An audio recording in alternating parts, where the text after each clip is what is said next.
Conselho Ministro aprova projeto de decreto do governo com a realização das assembleias aldeia no Conselho Suco.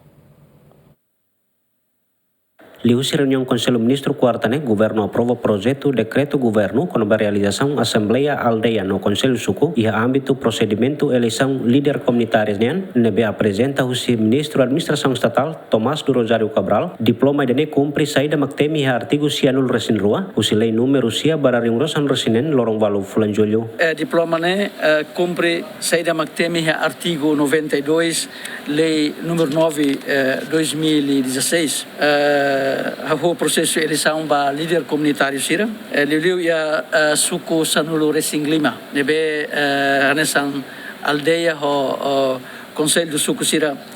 nessa ia suku Peromata ia Laga Baucau Builai ia Mos Baucau Caibada Makassai Asulau ia Letefo Hermera Coliati ia Atulia Hermera Poetete ia Vila ia Hermera Poetete Ladudo ia Hermera Makadiki de cima ia Watulari Vikeke. Então o decreto-lei governo ainda temos agenda ansang calendário para eleição Sevsuko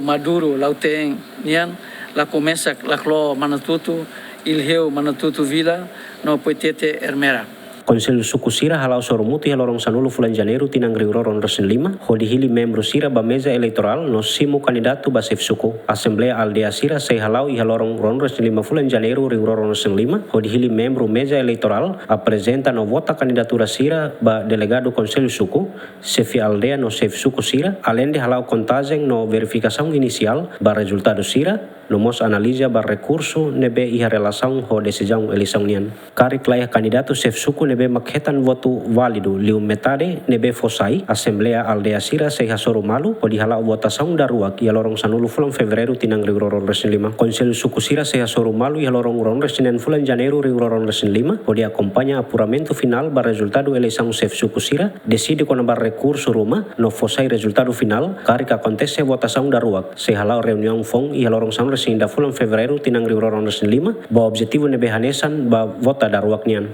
Conselho Suku Sira se asuru malu e lorong 5 fulan fevereiro ring lorong resin 5 atu Lilian Naing no representante Juventude Sira ba Conselho Suku bangira acontece votação da rua ba Sef Suku Sira eleição ba figura sirne se halau e lorong ron resin da fulan fevereiro tinang ring lorong resin 5 Aderto Ximenes Bemida Ximenes GMN